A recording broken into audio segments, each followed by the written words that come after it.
الحبيب تميل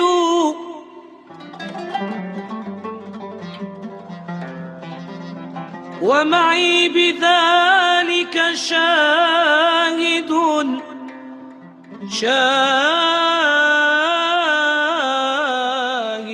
ودليل.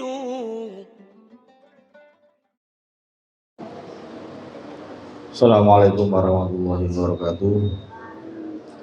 Alhamdulillahirabbil alamin wassalatu wassalamu ala asyrofil anbiya'i wal mursalin wa ala alihi washabbihi ajmain. Allahumma shalli ala sayyidina Muhammadin fatihi lima ughliqa wal khatimi lima sabaqa wa nasril haqqi bil haqqi wal hadi ila siratikal mustaqim wa ala alihi wa ashabihi haqqa qadrihi wa alim. Qul billahi rabbil islami dinal Muhammadin nabiyyi rasulullah rabbil jannah wal fahmah. Bismillahirrahmanirrahim. Alhamdulillahirrahmanirrahim. Sadaqaka wa du'ana alladhi yanqadha wa rafa'na alladhi rafa inna ma'al usri yusra inna ma'al usri yusra wa idza baraghta fansab ila rabbil farqab. Allahumma alhimni rusydi wa a'idni min syarri nafsi. Allahumma la takilni ila nafsi tarfata'in. Ati'ullah wa ati rasul wa ulil amri minkum. Amma ba'du. Mari kita mulai lanjutan dari kajian kitab Khulasah Nurul Yakin.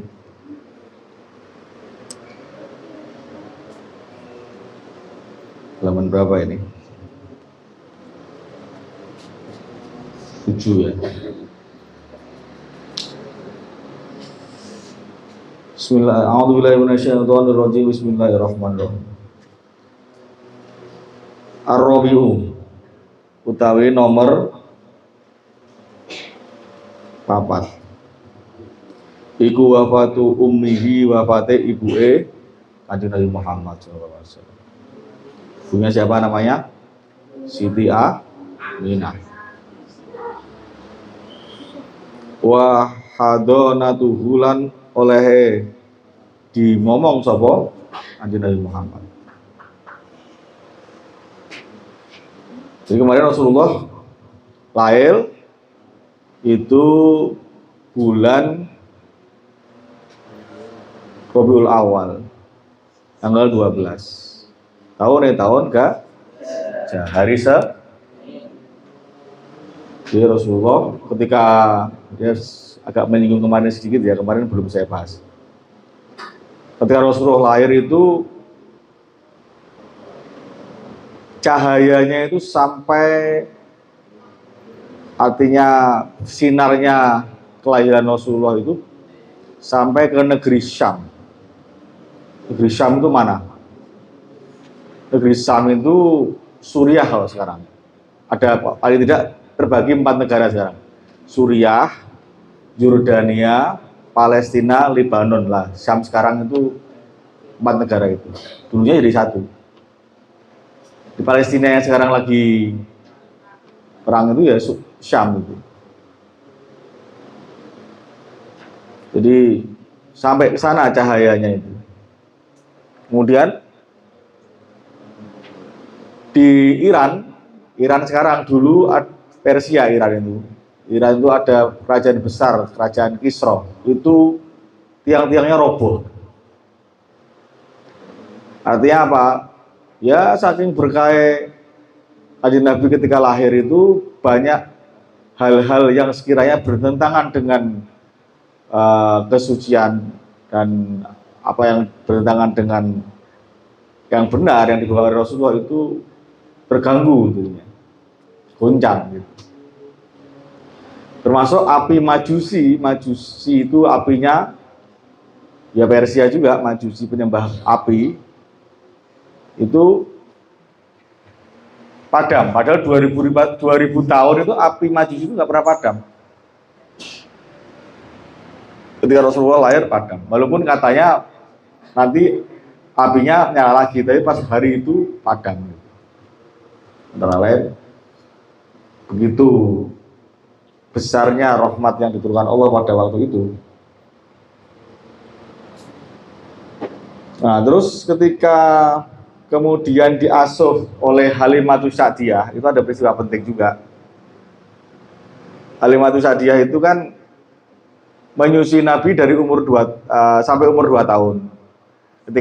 Karena tahu kalau kemarin kan sempat saya ceritakan dibawa pulang karena berkah membawa Nabi yang masih bayi itu sampai asinya juga subur, kemudian kambing-kambingnya juga subur, terus hasil-hasil sayur mayurnya, pertaniannya juga subur. Nah, Nabi itu mau dikembalikan 2 tahun, umur 2 tahun itu mau dikembalikan ke Siti Aminah. Tapi setelah dikembalikan, Halimah juga khawatir nanti jangan-jangan setelah dikembalikan nanti balik ke seperti awal lagi, kembali ke miskin lagi dia. Terus minta izin sama Siti Aminah untuk disusui lagi. Jadi diasuh oleh Siti Aminah setelah tambah 2 tahun lagi, 4 tahun. Nah, di usia 4 tahun itu ketika Nabi bersama teman-temannya, ada yang bilang bermain di belakang rumah di desa Bani Sa'ad itu, baninya Halimatus Sa'diyah itu. Ada yang bilang sedang bermain-main, ada yang bilang juga ya mungkin sambil bermain-main sambil mengembala kambing kecil lah gitu, anak kambing gitu. Itu malaikat Jibril turun sama malaikat Israfil kalau nggak salah, atau Mikail. Malaikat Jibril sama Mikail turun. Terus mendatangi Rasulullah masuk kecil. Terus Rasulullah umur 4 tahun dibaringkan di bedah dadanya. Di bedah dadanya, malaikat Jibril bawa bejana emas yang diisi air Zam-Zam. Terus dicuci di situ. Jantungnya diambil. Hatinya diambil. Hati kita kan di jantung kita ini. Kalau secara fisik, jantung. Kalau secara seperti lidah. Hati itu seperti lidah, tapi tempatnya di dalam. Lidah ini kan punya fungsi rasa. Fisiknya lidah, tapi dia punya fungsi rasa, asin, manis ini lidah. Bisa merasakan yang lezat-lezat ketika makan, itu kan lidah. Nah, hati itu begitu, secara fisik bentuknya jantung, tapi dia punya fungsi rasa. Yang merasakan gembira, senang, sedih, lah itu fisiknya jantung itu dicuci. Yang bagian-bagian yang kotor, bagian-bagian setan dibersihkan. Ya ada yang mengatakan bukan berarti Rasulullah itu kotor, tapi hanya sekedar itu menunjukkan bahwa betapa Rasulullah itu dijaga dari kecil oleh Allah. Jadi ada yang mengatakan dicuci dengan air Zam-Zam. Air Zam-Zam itu bukan terus lebih mulia dari Rasulullah, enggak. Air Zam-Zam itu dicuci karena bersentuhan dengan qalbu Rasulullah, dengan jantung Rasulullah, itu menjadi mulia karena bersentuhan dengan Rasulullah, bukan kemudian air Zam-Zam lebih mulia dari Rasulullah terus bisa menyuci hati atau jantungnya Rasulullah. Karena mulia karena bersentuhan dengan jantung Rasulullah. Itu hanya untuk menjaga kita, bahwa kita jangan sampai berpikiran bahwa Rasulullah berarti kotor kan gitu, enggak, jangan begitu. Nah, itu ada sisi tarbiyahnya bahwa kita hati itu penting untuk dijaga kebersihannya dari kecil, dari usia kalian ini dilatih untuk selalu bersih. Ya, itu tadi tambahan awal. Bismillahirrahmanirrahim.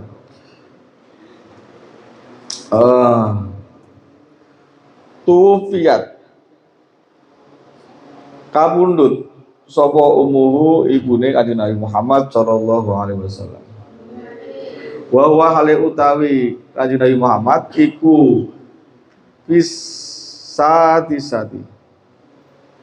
ing dalam umur 6 tahun. Ketika umur 6 tahun ibunya meninggal. Min umrihi saking umure Kanjeng Nabi. Wahya hale utawi ibu Kanjeng Nabi umuhu iku rojiatun bali minal Madinati saking kota Madinah. Jadi ketika perjalanan dari kota Madinah, ada yang menceritakan beliau sebenarnya di Madinah itu ya di dekat kota Madinah, di tempat di mana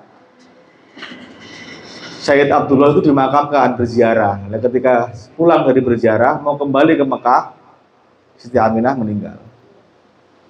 Kan Sayyid Abdullah kemarin meninggal pada waktu Rasulullah umur kira-kira 2 bulan di dalam janin. Ketika dalam kandungan ditinggal oleh ayahnya. Bismillahirrahmanirrahim. Wa qad dhahabat hale temen wis tindakan sapa ibu Kanjeng Nabi ilal Madinati maring kota Madinah di ziarati kubri abihi krana menziarahi kubure bapak Kanjeng Nabi. Nah ini yang saya singgung tadi. Wa mahalan iku sertane ibuke Kanjeng Nabi Muhammad ummuhu jadduhu utawi simbah kagunge Kanjeng Nabi Muhammad Abdul Muthalib ya Abdul Muthalib. Wa qad dufinat ale temen dipendem sapa ummuhu ibu Kanjeng Nabi Muhammad dimakamkan bil abwabi ing dalem desa Abwa. Wahya utawi Abwa iku qaryatun suatu desa baina Makkah wal Madinati. Ing dalem antarane kota Mekah dan Madinah.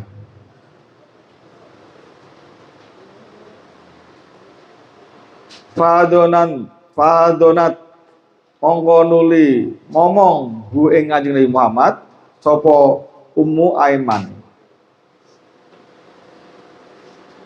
Ummu Aiman ya. Kemudian yang ngomong di usia itu 6 tahun itu, sementara yang melihara atau di bawah asuhan Ummu Aiman. Siapa Ummu Aiman itu?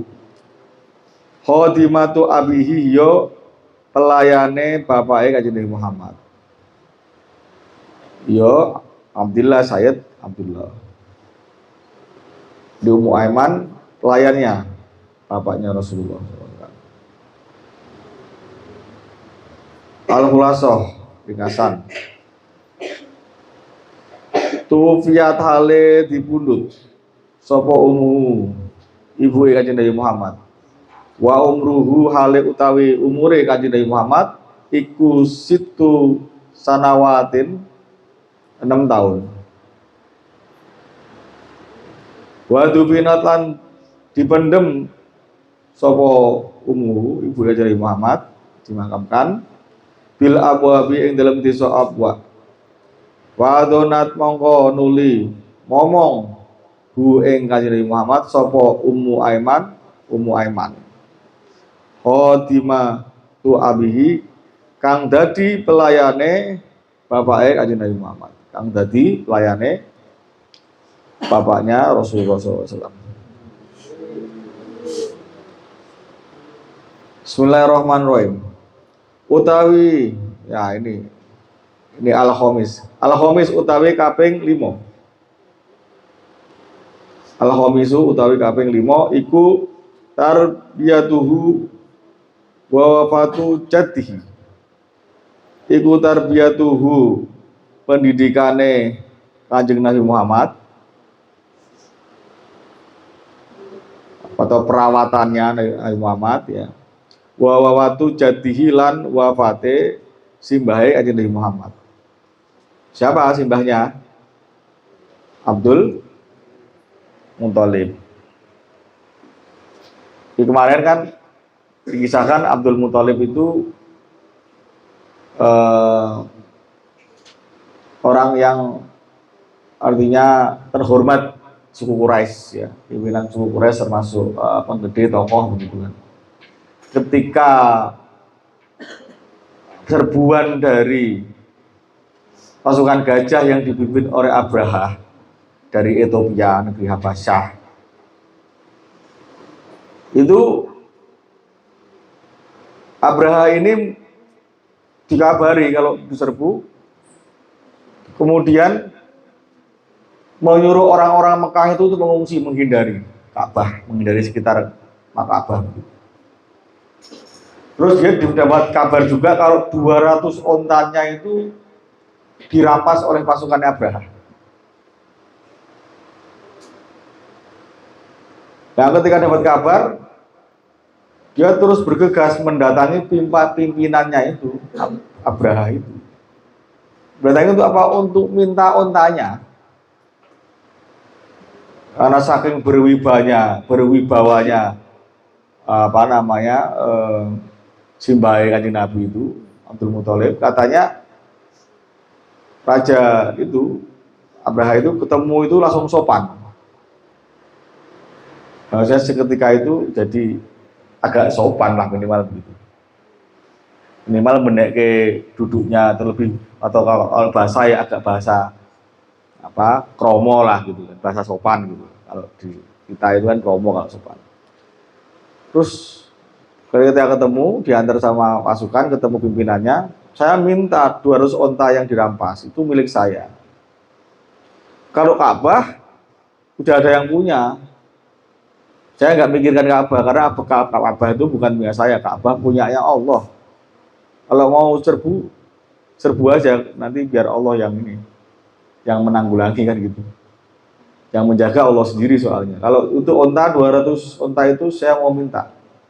Dia bilang gitu ya, didengar sama Raja Abraha, diketawain kan gitu. Kok datang kok malah begini pimpinan Quraisy kan gitu. Ya artinya apa? Artinya sebenarnya Abdul Muthalib itu begitu kuatnya akidahnya, tauhidnya itu, keimanannya begitu kuat. Bahwa keyakinan tentang bahwa Allah itu sendiri yang akan menjaga Ka'bah itu demikian besarnya. Nah itu kan singkat cerita kemudian pasukan gajah itu mau mendekat Ka'bah itu nggak bisa, gajahnya mogok. Gajahnya itu tahu ini bahaya ini, kayak kalau apa namanya nyerbu Ka'bah ini. Diberi perilaku gajah jadi aneh. Sampai pasukan atau pimpinannya pasukan Abraha itu mukul pakai besi berkali-kali, bajanya suruh jalan itu nggak mau. Ada yang penunjuk jalan tawanan namanya Novel kalau nggak salah, itu malah suruh gajahnya duduk karena dia lihat perilaku gajahnya panik, terus suruh gajahnya duduk. Yang satu yang apa ngordinir pasukannya itu maunya maju tapi gajahnya panik. Yang novel itu tawanan yang dibuat petunjuk jalan gitu, dia malah nyuruh gajahnya duduk. Tapi ya begitu, singkat cerita ya dibinasakan semua burung ababil itu yang alam taro kaifa fa'ala juga biashabil fil alam yaj'al dan terusnya itu. Allah memerintahkan burung ababil untuk meluluh lantakkan pasukan gajah. Gajah itu pasukan yang kuat. Ibarat sekarang itu pasukan tank lah. Nggak bisa bunuh gajah itu pakai panah, nggak bisa, di pedang nggak bisa. Pokoknya kalau zaman dulu naik gajah itu ya harus menangan gitu. Pasukan kok gajah tok harus kuat, nggak bisa, intinya nggak terkalahkan gitu. Tombak aja itu kadang nggak bisa bunuh gajah, harus yang nombak harus pinter, harus tembus minimal separuh tombak baru gajah itu kan jatuh. Dan itu nggak cuma sekali tombak, harus berkali-kali gitu. Gajah kulitnya keras. Itu mengenang tadi apa simbahnya Kanjeng Nabi. Bismillahirrahmanirrahim. Koma telah melaksanakan bidarbiyatihi kelawan didik Kanjeng Nabi Muhammad ba'da wafati ummihi, sa'use wafate ibuke Kanjeng Nabi Muhammad. Sopo jadduhu simbah kagungan Kanjeng Nabi ya Abdul Muthalib. Wa kana lan ana sapa simbah Kanjeng Nabi iku yuhibbu mencintai sapa simbah Kanjeng Nabi hu ing Kanjeng Nabi aksara hale luweh akeh min hubbihi tinimbang cintane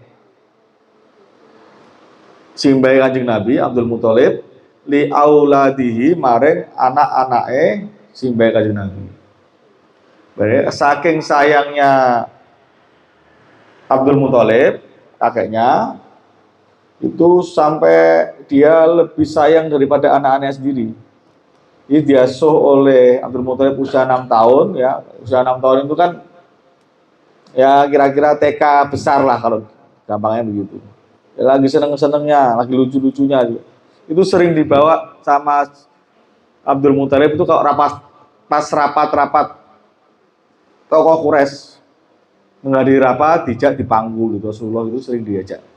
Jadi Rasulullah itu sudah mengenal budaya organisasi ya, perilaku organisasi dari kakeknya dari kecil. Jadi cara mengkoordinir, cara bicara dengan orang banyak, beliau mengamati dari kecil. Artinya pendidikan untuk berkomunikasi, mengorganisir saudara-saudaranya, untuk mengorganisir orang-orang itu pendidikannya sejak dini. Nah, itu salah satu yang menunjukkan peristiwa itu. Bismillahirrahmanirrahim. Karena sering dijak itu rapat-rapat kalau kakeknya membahas sesuatu bersama orang-orang Quraisy, bersama suku Quraisy. Bismillahirrahmanirrahim. Walama balahu semangsa wis tumeka apa umruhu umure Kanjeng Nabi Muhammad sallallahu alaihi wasallam samania sanawatin ing 8 tahun. Mata mongko wafat sapa jaduhu simbahe Kanjeng Nabi. Simbah kakunge Kanjeng Nabi Muhammad. Di usia 8 tahun Abdul Muthalib meninggal. Meninggal semua dari kecil itu yang dekat dengan Rasulullah insyaallah. Bismillahirrahmanirrahim. Ba'da angkafala ing dalem sakwise yen to nanggung sapa jaduhu dibagi Nabi hu ing Kanjeng Nabi sanataine ing dalem 2 tahun. Maksudnya nanggung ya menanggung pendidikan, menanggung perawatannya, menanggung pengasuhnya itu selama 2 tahun aja kakeknya Rasulullah. Umur 8 tahun wafat. Wa ba'da wafati jaddihi lan ing dalem sakwise wafate simbah kakunge Kanjeng Nabi kafala nanggung hu ing Kanjeng Nabi sapa amuhu pamane Kanjeng Nabi Abu Thalib ya Abu Thalib. Wa kana lan ana sapa pamane Kanjeng Nabi iku fakiron fakir. Ya pamannya Rasulullah kemudian mengasuhnya umur 8 tahun. Tapi ya mengasuhnya kondisinya kurang, tidak berkecukupan karena relatif fakir, miskin. Jadi Abu Thalib itu riwayatnya beliau saudara kandungnya Abdullah. Karena kalau paman-pamannya lain itu beda istri. Jadi kenapa kok lebih dekat kepada Abu Thalib? Ya karena paman kandungnya. Kalau ada Abbas, ada yang lain-lain tuh kaya-kaya gitu. Mungkin Abu Lahab juga kaya, dia punya budak aja dibebaskan kan. Suwaibah itu kan juga kaya. Jadi yang lain-lain kaya, tapi karena kedekatan biologisnya, ya kasih sayangnya itu Abu Thalib itu lebih sayang, dan itu memang Abu Thalib juga meminta gitu. Akhirnya diasuh oleh Abu Thalib. Bismillahirrahmanirrahim. Wa kana fakiron. Wa ana sapa pamane Nabi iku fakiron. Fawasa'a mongko gawe jembar sapa Allah rizqahu ing rizkine Abu Thalib pamannya Nabi. Setelah mengasuh Rasulullah, ya karena Rasulullah itu membawa keberkahan luar biasa, Allah lalu membukakan jalan rezeki dari paman Kanjeng Nabi. Dibuka lebar-lebar jalan rezekinya. Bismillahirrahmanirrahim. Wa kana lana ana sapa Kanjeng Nabi Muhammad sallallahu alaihi wasallam fi muddati kafalati amihi ing dalem mongso oleh nanggung sapa pamane Kanjeng Nabi fi muddati kafalati amihi ing dalem mongso oleh nanggung pamane Kanjeng Nabi iku qanian wong sing nrimo. Jadi qanaah bima kelawan barang qosama wis membagi hu ing ma sapa Allah wa yassara lan gawe gampang sapa Allah hu ing ma lahu kanggo Kanjeng Nabi. Jadi dibuat gampang, rezekinya dibuat gampang, mengasuh Rasulullah juga mudah, dimudahkan semua, dibukakan pintu-pintu kemudahan, baik rezeki, kehidupan keluarga lebih mudah. Beliau dan beliau orang yang terima kan gitu. Masalahnya itu bukan masalah sih, maksudnya itu suatu yang sangat mulia kan gitu, menerima qanaah itu sifat yang terpuji. Hai hadhihi al-khulasah ringkasan. Robba wis didik hu ing Kanjeng Nabi Muhammad ba'da ummihi sawise ibuke Kanjeng Nabi Muhammad. Sapa jadduhu simbah kakonge Kanjeng Nabi. Abdul Muthalib yo Abdul Muthalib. Watu fialan dipundhut sapa jadduhu simbahe Kanjeng Nabi. Wa umruhu hale umure Kanjeng Nabi samania sanawatin 8 tahun. Wa kafala mongko nuli nanggung menanggung jawab bertanggung jawab hu ing Kanjeng Nabi sapa amuhu pamane Kanjeng Nabi. Abu Thalib yo Abu Thalib.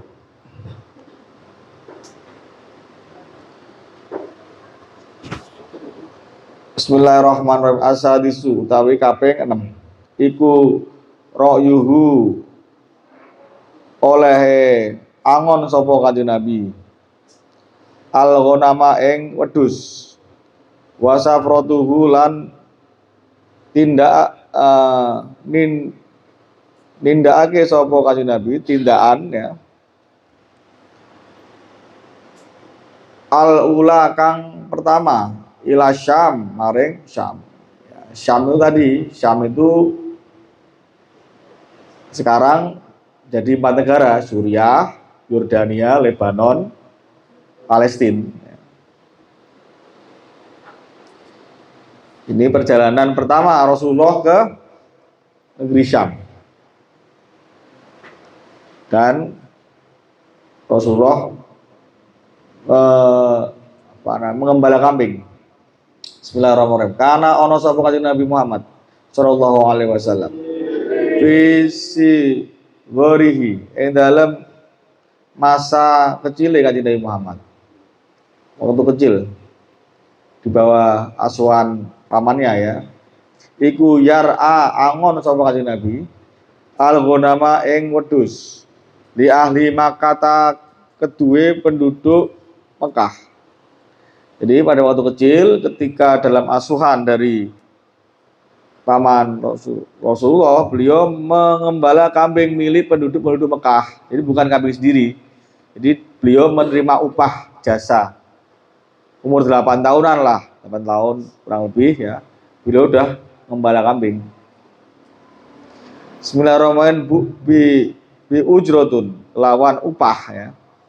Yang isukang iso urip sapa Kanjeng Nabi minha saking upah.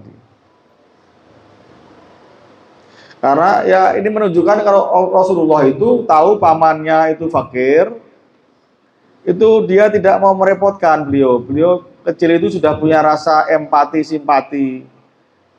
Ya, tidak mau merepotkan beliau karena tahu bahwa itu bukan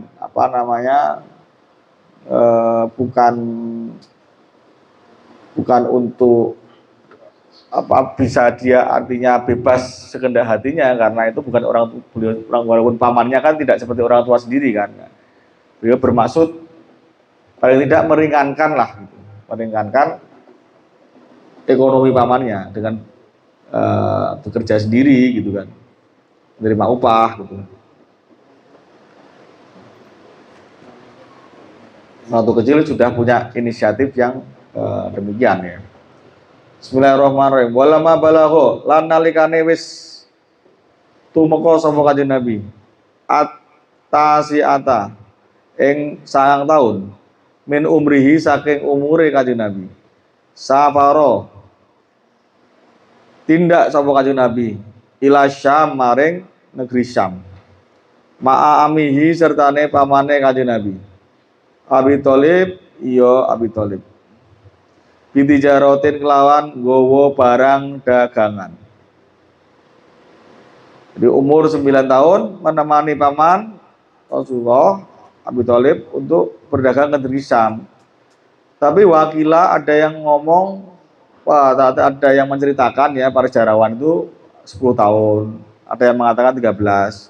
Tapi kalau mayoritas itu berpendapat umurnya 12 tahun. Ketika pertama kali perjalanan ke Syam itu umurnya 12 tahun.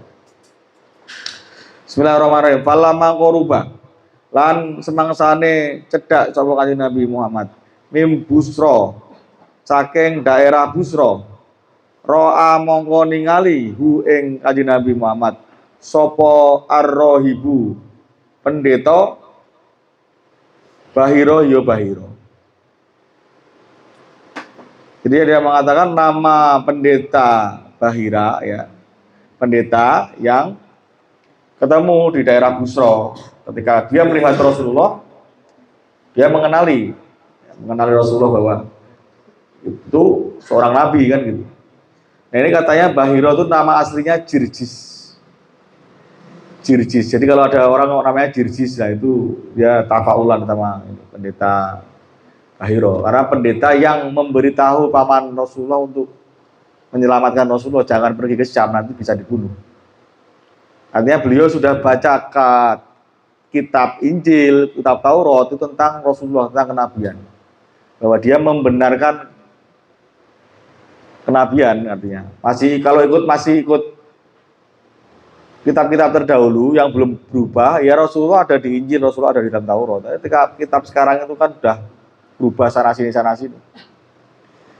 Jadi ada kitab Talmud, Yahudi udah ada Zionis segala macam. Yahudi itu kan kemana-mana itu bikin perpecahan. Jadi ya gitu. Memusuhi, bahkan nabi-nabinya sendiri dibunuh sama dia kan gitu. Yahudi. Malah sekarang yang nyeleneh dia lagi Yahudi yang semakin jauh dari keaslian itu nunggu penyelamat dia siapa ya Dajjal. Katanya nunggu Dajjal itu. Padahal bagi kita Dajjal itu pendusta besar, nanti akan turun, kemudian akan turun Imam Mahdi, turun Nabi Isa, dia akan dibunuh sama Nabi Isa di akhir zaman. Kapan-kapan dikisahkan lah atau ngaji bab itu sempat. Bismillahirrahmanirrahim. Fa akhbaro mongko aweh berita sapa Bahira. Amahu ing pamane Kanjeng Nabi. Bi anahu kelawan sak temene Kanjeng Nabi. Iku saya kunu bakal ana sapa Kanjeng Nabi iku akhirul anbiya. Pungkasane para nabi-nabi. Wa talabalan jaluk sapa Bahira minhu saking amihi pamane Kanjeng Nabi ayyarji'a yen to ngejak bali sapa amihi pamane Kanjeng Nabi bihi kelawan Kanjeng Nabi khaufan krono khawatir alaihi ing atase Kanjeng Nabi min aduwin saking musuh yataraqabu kang wis ngincim sapa musuh tadi hu ing Kanjeng Nabi. Jadi di Syam itu banyak musuhnya dan mereka memang tidak mau ada Rasulullah itu, mereka nggak mau karena mereka maunya Nabi itu ya lahir dari golongannya dia, dari golongan keturunan Yahudi juga. Kalau Nabi kok lahir di luar kelompoknya dia, di luar sukunya dia, baninya dia, Yahudi nggak mau dibunuh. Tapi dia selama sejarah itu Nabi diturunkan di kaum Yahudi, ya dia bunuh juga. Lah itu nggak tahu dia tuh. Nabi Isa dibunuh sama Yahudi, diganti sama Allah sama siapa itu? Siapa? Hah? Siapa? Yudas Iskariot. Yudas Iskariot. Nah, Nabi Isa dinaikkan di langit ketiga, sedang menunggu nanti untuk diturunkan di akhir zaman. Ketika di akhir zaman, Nabi Isa terus ikut agama siapa? Ya ikut agama Rasulullah. Karena Nabi Isa turun bukan untuk menjadi nabi, dia turun untuk membunuh Dajjal. Ya syariatnya nanti ikut syariatnya Kanjeng Nabi Muhammad. Karena Islam itu sempurna. Nabi Isa juga membawa syariatnya Allah kan melalui Injil, disempurnakan oleh agama Islam, oleh Al-Quran dan itu. Bismillahirrahmanirrahim. Wa qadistadallah lan temen gawe dalil ala nubuwati ing atase kenabiane Kanjeng Nabi Muhammad sallallahu alaihi wasallam. Bi alamatihi kelawan tanda-tandane Kanjeng Nabi. Allati fi kutubi ahlil kitab. Allati fi kutubil ahlil kitabi. Kalau ing dalam kitab-kitab ahli kitab yang ada di kitab-kitabnya para ahli kitab. Jadi alamat tanda-tanda akan diturunkan nabi akhir zaman, pemimpin para nabi-nabi, penutup nabi-nabi, itu di kitab-kitab terdahulu ada semua. Dan itu bagi yang mereka yang tidak mau Rasulullah itu turun, ya akhirnya menyembunyikan kabar-kabar itu. Bahkan berusaha membunuh Rasulullah. Saking jahatnya itu.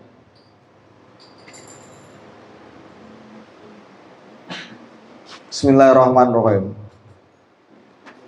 Al-Khulasah, tegese utawi iki iku Al-Khulasah atau ringkasan. Kana wis ana sapa Kanjeng Nabi fi sigorihi ing dalem mangsa cilike Kanjeng Nabi Muhammad. Iku yar'a angun sapa Kanjeng Nabi al-ghanama ing wedhus li ahli Makkah kanggo penduduk kota Mekah. Artinya apa? Kambingnya itu dimiliki oleh para penduduk kota Mekah untuk digembalakan, kemudian Rasulullah menerima upah dari jasanya. Bismillahirrahmanirrahim. Wasa farolan wis tindakan sapa Kanjeng Nabi ila Syam maring negeri Syam ma'a amihi sertane pamane Kanjeng Nabi. Wa huwa hale utawi Kanjeng Nabi iku Ibnu Tis'in umur 9 tahun. Kalau di riwayat ini 9 tahun. Au Ibnu Salasa Asyrota utawa anak umur 13 tahun. 9 atau 13 tahun. Tapi yang masyhur umur 12 tahun dibawa pertama kali ke Syam. Bismillahirrahmanirrahim. Warolan wis ningali hu ing Kanjeng Nabi sapa ar-rahibu pendeta. Bahiro yo bahiro. Warofalan wis ngerteni sapa bahiro. Bihi ing dalem Kanjeng Nabi alamatin nubuwati ing tanda-tanda kenabian. Dia melihat apa Bahiro itu yang dilihat? Jadi Rasulullah itu diamati sama Bahiro, sama Jirjis itu pendeta itu. Perilaku alam itu ibaratnya seluruh alam itu melayani Rasulullah, sujud kepada Rasulullah. Batu-batu, kalau jalan Rasulullah batu-batu bersingkiran, menyingkir. Kalau Rasulullah duduk diiupi sama pepohonan, sama daun-daun. Rasulullah berjalan, meganya juga ikut menaungi kan gitu. Dan itu dia mati sampai dia belum puas, mau meyakinkan itu sampai dilihat, katanya sampai melihat tanda nubuah. Nubuah itu semacam khotam, tanda sekepel ini ya, sekepel tangan gitu di belakang ini, di belakang antara pundak Rasulullah itu ada tulisannya. Ya kurang lebih tulisannya itu ya la ilaha illallah Muhammadur Rasulullah lah kurang lebih begitu. Kan ada yang sampai dibuat figura gitu tulisan khotam kenabian itu. Terus sehabis wudu terus menatap itu. Baca katanya ada yang menyarankan baca as-salatu wassalamu ala Rasulullah, salatu wassalamu ala Habibullah, salatu wassalamu ala sayyidil awwalin wal akhirin gitu kan. Itu barokah gitu. Ada yang punya nggak figura begitu? Yang segitiga itu loh. Nanti kalau pas kapan ke Kadilangu atau kemana itu atau ke toko figura coba tanya, coba khotam Nabi gitu, gambar khotam Nabi gitu. Itu berkah maksudnya, ada barokahnya katanya. Nah itu terus Mbah Hiro tanya sama pamannya, ini anaknya siapa?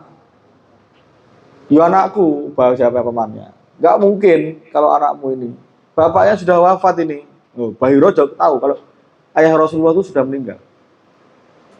Bukan kamu ayahnya pasti. Terus didesak, terus akhirnya ngaku paman Nabi itu. Ya bukan saya ayahnya, ini ponakan saya. Nah akhirnya semakin yakin kalau ini seorang utusan. Terus akhirnya disuruh pulang. Jangan dilanjutkan perjalanan, jangan ke Syam, bahaya. Bisa dibunuh nanti, banyak yang mengancam sana, musuh-musuh sudah siap-siap untuk membunuh. Kalau dilanjutkan berbahaya. Ya akhirnya kan perjalanan ke Syam ini nggak dilanjutkan oleh paman Nabi. Ya kurang lebih begitu. Aku langsung yakin hari ini saya kurang lebihnya mohon maaf.